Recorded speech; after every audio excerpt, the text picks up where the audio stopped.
क्या आप ऐसे लोगों से कभी डील कर चुके हैं जो आपकी सहनशीलता की परीक्षा लेने में माहिर होते हैं? वह बात काटते हैं, ताने कसते हैं या ऐसा बर्ताव करते हैं जैसे आपकी भावनाओं और समय की कोई कीमत ही नहीं। समाज का सामान्य सुझाव यही होता है कि मुस्कुराओ, सिर हिलाओ और अनदेखा कर दो। लेकिन सच्चाई यह है कि यह तरीका अब काम नहीं करता। अगर आप बेइज्जती बर्दाश्त करने से थक चुके हैं तो आप सही जगह पर आए हैं। इस वीडियो में मैं आपके साथ 10 ऐसे तरीके शेयर कर रहा हूं जिनसे आप आत्मविश्वास और संतुलन के साथ बेइज्जती का सामना कर सकते हैं, बिना अपना आप खोए या अपनी इज्जत को दांव पर लगाएं। आखिर तक आपके पास ऐसे उपाय होंगे जिनसे आप आसानी से सीमाएं तय कर सकेंगे और दुनिया को दिखा सकेंगे कि आप इज्जत के हकदार हैं। तो चलिए शुरू करते हैं। पहला सबक, शांति से घूरना, मौन दृष्टि।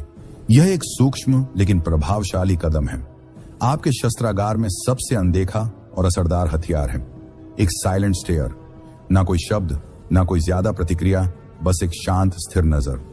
जब कोई आपकी बेइज्जती करता है तो यह साधारण कदम शक्ति संतुलन को पूरी तरह बदल सकता है। यह क्यों काम करता है? बेइज्जती करने वाले लोग आपकी प्रतिक्रिया से अपना अहंकार पोषित करते हैं। उन्हें गुस्सा, रक्षात्मक या हताशा जैसी भावनाओं से फायदा मिलता है। लेकिन जब आप उनकी हरकत का शांत मौन के साथ सामना करते हैं तो उनका संतुलन बिगड़ जाता है। वह अपने ही बर्ताव का सामना करने के लिए मजबूर हो जाते हैं और अक्सर अपनी ही गलती के बोझ तले लड़खड़ा जाते हैं। एक छोटी कहानी। मैं एक मीटिंग में था जहां एक व्यक्ति बार बार मेरी बात काट रहा था। शुरू में मैंने विनम्रता से बोलने की कोशिश की, लेकिन वह नहीं रुका। तब मैंने रणनीति बदली।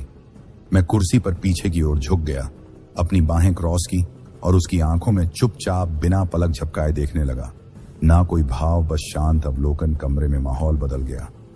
वह हक लाया, अपनी बात का सिलसिला खो दिया और सबसे बड़ी बात, मीटिंग के बाकी समय में उसने मुझे और नहीं टोका। उस मौन दृष्टि ने वह कर दिखाया जो शब्द नहीं कर सकते थे। इज्जत की मांग इस तरीके की खासियत यह सिर्फ सामने वाले को असहज करने का जरिया नहीं है, बल्कि यह आपको भी याद दिलाता है कि आप किसी को भी अपनी भावनात्मक प्रतिक्रिया देने के लिए बाध्य नहीं हैं। मौन दृष्टि सिर्फ एक उपकरण नहीं है, यह एक घोषणा है। मैं खुद की इतनी इज्जत करता हूं कि तुम्हारे खेल में शामिल नहीं होऊंगा। दूसरा सबक, खुद को समझाने की आदत छोड़ें। खुद को समझाना बंद करें। आइए एक ऐसे जाल के बारे में बात करते हैं जिसमें हम में से कई लोग फंस जाते हैं। खुद को समझाने की जरूरत। आप कोई फैसला लेते हैं और अचानक आलोचकों की भीड़ जमा हो जाती है। तुमने ऐसा क्यों किया?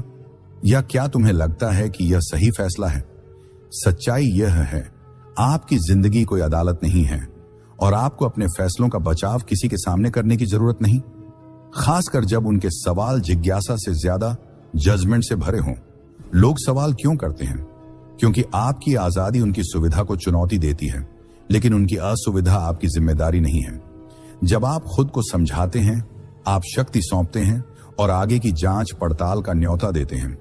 जितना आप अपनी बात को सही ठहराते हैं, उतना ही आप उन्हें अपने रास्ते पर सवाल उठाने की अनुमति देते हैं। एक उदाहरण, जब मैंने अपने करियर को बदलकर अपने जुनून को अपनाने का फैसला किया तो मुझे बहुत से संदेहपूर्ण सवालों का सामना करना पड़ा। शुरुआत में मैंने सोचा कि अगर मैं उन्हें समझा दूं तो शायद उनकी शंकाएं खत्म हो जाएंगी, लेकिन इसका उल्टा असर हुआ। उन्होंने और सवाल उठाने शुरू कर दिए। आखिरकार मैंने अपना तरीका बदल लिया। जब किसी ने पूछा, तुमने अपनी स्थिर नौकरी क्यों छोड़ी? मैंने बस इतना कहा, क्योंकि मुझे ऐसा करना था, और बात वहीं खत्म हो गई। खुद को समझाने का त्याग यह आजादी देता है। यह कहता है, मुझे अपने फैसलों पर भरोसा है और मुझे तुम्हारी स्वीकृति की जरूरत नहीं। आत्मविश्वास से भरी चुप्पी कभी कभी किसी भी सफाई से ज्यादा ताकतवर होती है। तीसरा सबक, शांति सबसे बड़ा हथियार और रणनीति। कभी कभी बेइज्जती का सबसे ताकतवर जवाब कोई जवाब ना देना होता है।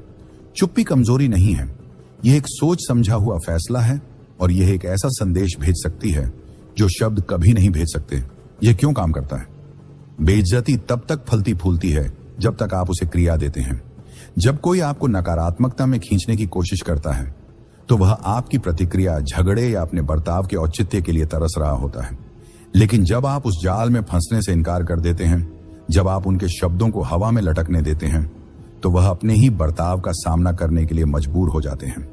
चुप्पी बेइज्जती को उस ध्यान से वंचित कर देती है जिसकी उसे जरूरत होती है और सामने वाले को अपनी हरकतों के लीपन से जूझने पर मजबूर कर देती है। मैं एक ऐसे इंसान से निपट चुका हूं जिसे मजाक की आड़ में दूसरों पर ताने कसने की आदत थी। एक दिन जब उसने मेरे काम पर एक तीखी टिप्पणी की तो मैंने ना कोई सफाई दी और ना ही पलट कर जवाब दिया। इसके बजाय मैंने बस अपनी भौं उठाई, शांत रहा और कमरे में असहजता को भरने दिया। परिणाम यह हुआ कि वह अपनी बात को संभाल नहीं पाया, बड़बड़ा आया और आखिरकार चुप हो गया।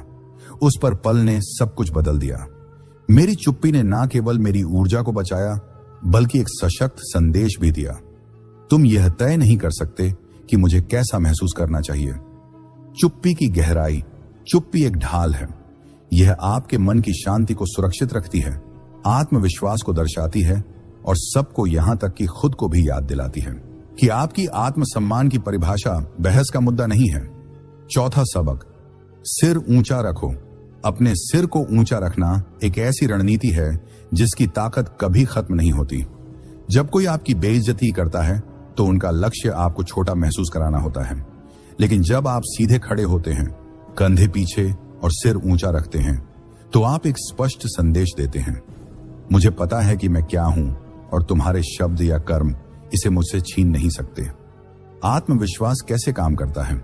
बेइज्जती करने वाले लोग इसी भरोसे पर फलते फूलते हैं कि उनके शब्द या हरकतें आपको हिला सकती हैं, लेकिन जब आप झुकने या घबराने से इनकार करते हैं तो आप उनके तथाकथित अधिकार का भ्रम तोड़ देते हैं। अगली बार जब कोई आप पर ताना कसे तो प्रतिक्रिया देने की बजाय रुक जाएं, एक गहरी सांस ले, अपना सिर ऊंचा करें और उनकी आंखों में शांत गरिमा के साथ देखें। एक शांत मुस्कान दें और ऐसे आगे बढ़े जैसे उनकी बात कोई मायने ही नहीं रखती। आपका यह रवैया किसी भी पलटवार से ज्यादा जोरदार जवाब देगा। आत्मविश्वास का असली मतलब, आत्मविश्वास किसी को कुछ साबित करने के बारे में नहीं है। यह खुद को यह याद दिलाने के बारे में है कि आप पहले से ही पर्याप्त हैं। जब आप अपना सिर ऊंचा रखते हैं तो आप इस सच्चाई को अपनाते हैं कि आपके पास सब कुछ है जो आपको चाहिए। उनकी नकारात्मकता आपको परिभाषित नहीं करती और आपका आत्मसम्मान अडिग रहता है। इसीलिए गर्व से चले, ऐसे जिए जैसे आप जानते हैं कि आप पर्याप्त हैं, क्योंकि आप हैं और यही शांत शक्ति आपका सबसे बड़ा हथियार है। बेइज्जती के खिलाफ। पांचवां सबक, दूरी बनाए रखना है। आत्मसम्मान कई बार बेइज्जती से निपटने का सबसे असरदार तरीका है। एक कदम पीछे हटना। सच कहें तो हर कोई आपकी जिंदगी में पहली पंक्ति की सीट का हकदार नहीं होता। जब कोई बार बार आपकी सीमाओं को लांघतानपन नहीं है, यह आत्मसम्मान का ऐलान है। यह आपकी ऊर्जा की रक्षा करने और आपकी भलाई को प्राथमिकता देने के बारे में है। अपनी जिंदगी को एक वीआईपी इवेंट के रूप में देखें। जो लोग आपको वाकई प्रेरित करते हैं और आपकी इज्जत करते हैं, उन्हें नल एक्सेस पास मिलता है। लेकिन जो लोग नकारात्मकता, ड्रामा या बेइज्जती लाते हैं, उन्हें इस सूची में जगह नहीं मिलती। यह इतना ही सरल है। मेरे एक दोस्त को मेरे फैसलों का मजाक उड़ाने की आदत थी। शुरुआत में मैंने इसे नजरअंदाज किया, सोचते हुए कि मैं ज्यादा प्रतिक्रिया कर रहा हूं, लेकिन समय के साथ उनकी टिप्पणियां मुझे परेशान करने लगी। इसलिए मैंने एक चुपचाप निर्णय लिया, ना कोई टकराव, ना कोई ड्रामा, बस दूरी। और इसका नतीजा यह हुआ कि मैं हल्का आजाद महसूस करने लगा और मुझे यह एहसास हुआ कि मैं ऐसे रिश्तों का हकदार हूं जो मुझे संवारे गिराए नहीं। सच्चाई, अपनी शांति की रक्षा करना स्वार्थी नहीं है। यह जरूरी है। दूर स्पष्टता विकास और सार्थक रिश्तों के लिए जगह बनाती है। यह एक शक्तिशाली याद दिलाने वाला है कि आत्मसम्मान तब शुरू होता है जब आप तय करते हैं कि आप अपनी दुनिया में किसे जगह देंगे।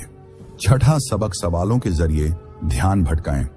जब कोई आपकी बेइज्जती करता है तो यह अक्सर एक सोची समझी कोशिश होती है आपको भड़काने या हावी होने की, लेकिन प्रतिक्रिया करने या रक्षात्मक होने के बजाय स्थिति को पलट दीजिए। उनसे एक शांत और सीधा सवाल पूछे, जैसे आपको ऐसा कहना ठीक क्यों लगता है? आप इससे क्या हासिल करना चाहते हैं? यह क्यों काम करता है? सवाल सामने वाले को रुककर सोचने पर मजबूर कर देते हैं। अक्सर पहली बार उनके बर्ताव के बारे में बेइज्जती आमतौर पर आवेग से या आदत से होती है, लेकिन जब आप उन्हें खुद को समझाने के लिए मजबूर करते हैं तो आप उनके प्रवाह को रोक देते हैं और बातचीत का नियंत्रण वापस ले लेते हैं। मान लीजिए कोई मीटिंग में बार बार आपकी बात काट रहा है, ताने मारने की बजाय शांति से पूछिए, मैंने देखा है कि आप मेरी बात बार बार काटते हैं, क्या इसके पीछे कोई वजह है? उस पल में आप शक्ति का समीकरण बदल देते हैं। यह ना तो रूखा है और ना ही झगड़ालू। यह सिर्फ यह जताता है कि मैं यहां नियंत्रण में हूं और मैं तुम्हें अपनी सीमा पार नहीं करने दूंगा। सवाल पूछना न केवल तनाव को कम करता है, बल्कि यह दिखाता है कि आप आत्म संयमित और दृढ़ हैं। 7वां सबक स्पष्टता के साथ मौखिक सीमा तय करें। कभी कभी बेइज्जती का सामना करने का सबसे अच्छा तरीका है इसे सीधे तौर पर संबोधित करना। इसका मतलब गुस्सा करना या सीन क्रिएट करना नहीं है, बल्कि यह शांति और दृढ़ता के साथ यह बताने के बारे में है कि आप क्या स्वीकार करेंगे और क्या नहीं। मुझे इस तरह से बात करना पसंद नहीं है, कृपया इसे सम्मानजनक रखें, कृपया मुझे टोके नहीं, मैं अपनी बात खत्म करना चाहता हूं। बेइज्जती अक्सर इसलिए जारी रहती है क्योंकि इसे चुनौती नहीं दी जाती। कई लोग आपकी सीमाओं का परीक्षण करते हैं, यह देखने के लिए कि वे कितनी दूर जा सकते हैं। लेकिन जब आप उनके व्यवहार को शांति और स्पष्टता से संबोधित करते हैं तो आप एक सशक्त संदेश भेजते हैं, तुम्हारे कार्य अस्वीकार्य हैं और मैं इसे सहन नहीं करूंगा। मान लीजिए एक दोस्त अक्सर आपके ऊपर व्यंग्यात्मक या छोटा करने वाले मजाक करता है। इसे नजरअंदाज करने या पलटवार करने के बजाय आप कह सकते हैं, मुझे पता है कि तुम मजाक कर रहे हो, लेकिन यह बातें मुझे अपमानजनक लगती हैं। मैं चाहूंगा कि तुम मुझसे इस तरह बात ना करो। यह प्रतिक्रिया सीधे विनम्र है और किसी भी गलत फहमी के लिए जगह नहीं छोड़ती। जब आप बिना गुस्से या झुंझलाहट की सीमा तय करते हैं तो आप आत्मविश्वास और नियंत्रण का प्रदर्शन करते। यह न केवल आपके आत्मसम्मान की रक्षा करता है, बल्कि दूसरों को यह सिखाता है कि वे आपको कैसे ट्रीट करें। स्पष्ट सीमाएं स्वस्थ रिश्तों का निर्माण करती हैं और सभी को याद दिलाती हैं कि सम्मान अटल है। 8वां सबक अपमान को तटस्थ बनाना। अपमान अक्सर व्यक्तिगत लगता है, लेकिन क्या होगा अगर आप इसे तटस्थ कर तटस्थ बनाना मतलब किसी की नकारात्मकता को एक ऐसे स्तर पर लाना है जहां आप उसे सहजता से संभाल सकें, यहां तक कि हास्य के साथ। यह एक शांत आत्मविश्वास भरी प्रतिक्रिया देने के बारे में है जो दिखाती है कि उनके शब्द आपको हिला नहीं सकते। जब कोई वजह मंगला संगीत तटस्थ तरीके से फ्रेम करते हैं तो आप उन्हें चौंका देते हैं। आप बहस को टकराव से हटाकर तटस्थ जमीन पर ले जाते हैं, एक ऐसा इलाका जिसे आप नियंत्रित करते हैं। मान लीजिए एक सहकर्मी कहता है, लगता है तुम आसान रास्ता निकालने की कोशिश कर रहे हो। इस विचार के साथ रक्षात्मक होने के बजाय आप जवाब दें, या शायद मैं बस कुशल हूं। आपके सुझाव सुनकर अच्छा लगेगा कि इसे और बेहतर कैसे बनाया जा सकता है। यह प्रतिक्रिया आत्मविश्वास और सकारात्मकता दर्शाती है और दर्शाती है कि आप अपनी शर्तों पर रचनात्मक चर्चा के लिए तैयार हैं। आंतरिक शांति की रक्षा। यह तरीका दिखाता है कि दूसरों की नकारात्मकता आपके आत्म मूल्य को परिभाषित नहीं करती। डिसरेटर करना। जब लोग देखते हैं कि उनका अपमान बेअसर हो जाता है तो वे अक्सर इसे बंद कर देते हैं। संदेश साफ है, आपकी नकारात्मकता मुझे या मेरी प्रतिक्रिया को परिभाषित नहीं करती, और यही संदेश सबसे ज्यादा सशक्त है। 9वां सबक उपस्थिति पर नियंत्रण रखने के लिए शारीरिक भाषा का उपयोग करें। कई बार शब्दों से ज्यादा ताकत आपके हाव भाव और शरीर की भाषा में होती है। जब आप अपमान का सामना कर रहे हो तो आपका शरीर का रुख और मुद्रा आत्मविश्वास और नियंत्रण दर्शा सकता है। कई बार आपकी बातों से ज्यादा प्रभावी तरीके से शरीर की भाषा का उपयोग कैसे करें? एक सही मुद्रा अपनाएं, सीधे खड़े रहे या बैठे। अच्छी मुद्रा यह दिखाती है कि आप आत्मविश्वासी हैं और आसानी से हिलने वाले नहीं हैं। 2 नजरें मिलाएं। स्थिर और स्थायी आंखों का संपर्क यह संकेत देता है कि आप ध्यान दे रहे हैं और डरे हुए नहीं हैं। यह तुरंत सम्मान पाने का एक तरीका है। 3 शांत और नियंत्रित हरकतें करें। घबराहट में हिलना डुलना या अजीब इशारे करने से बचें, क्योंकि यह असुरक्षा का संकेत हो सकता है। मान लीजिए कोई आपकी बात बीच में काट देता है, उनसे लड़ने की कोशिश ना करें या तुरंत बोलने की होड़ में ना पड़े। क्या करें? बोलना बंद कर दें। उन्हें शांत नजरों से देखें और उनके खत्म होने का इंतजार करें। फिर शांतिपूर्वक कहें, मैंने अपनी बात पूरी नहीं की थी, मुझे इसे पूरा करने दीजिए। अपमान असुरक्षा ढूंढता है। झुके कंधे, खचा नजरें या घबराहट भरी ऊर्जा ऐसे संकेत हैं जिनका अपमान करने वाले फायदा उठाते हैं। आत्मविश्वास दिखाएं, सीधे खड़े होकर आंखों में आंखें डालकर और संयम बनाए रखते हुए आप स्पष्ट संदेश देते हैं, मैं ऐसा इंसान नहीं हूं जिसे आसानी से झुकाया जा सके। आपके हाव भाव ही आपके आत्मसम्मान और अधिकार का प्रतीक बन जाते हैं। आपको ओवर रिएक्ट करने या ज्यादा समझाने की जरूरत नहीं होती, आपकी उपस्थिति ही आपका बयान बन जाती है। 10वां, सबक उद्देश्य के साथ बातचीत समाप्त करें। कभी कभी सबसे प्रभावी तरीका अपमान को संभालने का यह होता है कि आप बातचीत को वहीं खत्म कर दें। लेकिन यह कैसे करना है, यह बहुत मायने रखता है। कैसे करें? पहली, शांत और दृढ़ता से प्रतिक्रिया दें। अगर कोई लगातार आपकी बात काट रहा है तो कहें, यह बातचीत उपयोगी नहीं लग रही है, आइए इसे बाद में फिर से शुरू करें। जब हम सम्मानजनक तरीके से बात कर सकें, अपने लिए समय निकालें। अगर कोई दोस्त या सहकर्मी अपमानजनक टिप्पणी करता है तो कहें, मुझे लगता है हम एक ही पृष्ठ पर नहीं हैं, अभी के लिए मैं हट रहा हूं। आप अपनी ऊर्जा का नियंत्रण अपने हाथ में लेते हैं।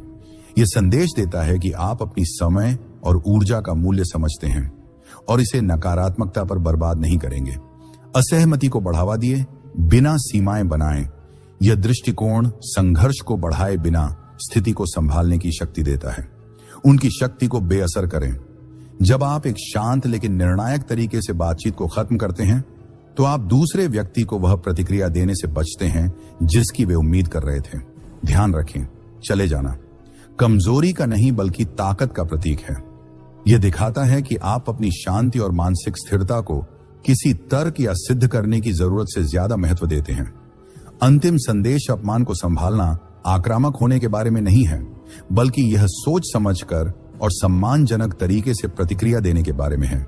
चाहे वह मौन दूरी या निर्विवाद आत्मविश्वास हो, आपके हर कदम में आपकी आत्मसम्मान झलक नहीं चाहिए। जैसे जैसे आप खुद की कदर करेंगे, वैसे वैसे आप उन लोगों को अपनी ओर आकर्षित करेंगे जो आपको ऊपर उठाते हैं और आपकी सराहना करते हैं। तो खामोशी को अपनाएं, मजबूत बने और अपनी शांति की रक्षा करने में कभी माफी न मांगे। सम्मान की शुरुआत आपसे होती है। अगर यह बात आपसे जुड़ी तो इसे लाइक करें और ऐसे सशक्त करने वाले कंटेंट के लिए सब्सक्राइब करें। क्या आपके पास भी कोई कहानी है जहां आपने सीमाएं तय की हो या अपमान को संभाला हो? कमेंट में साझा करें। अगली बार तक मजबूत रहे और अपनी ताकत का मालिकाना करें।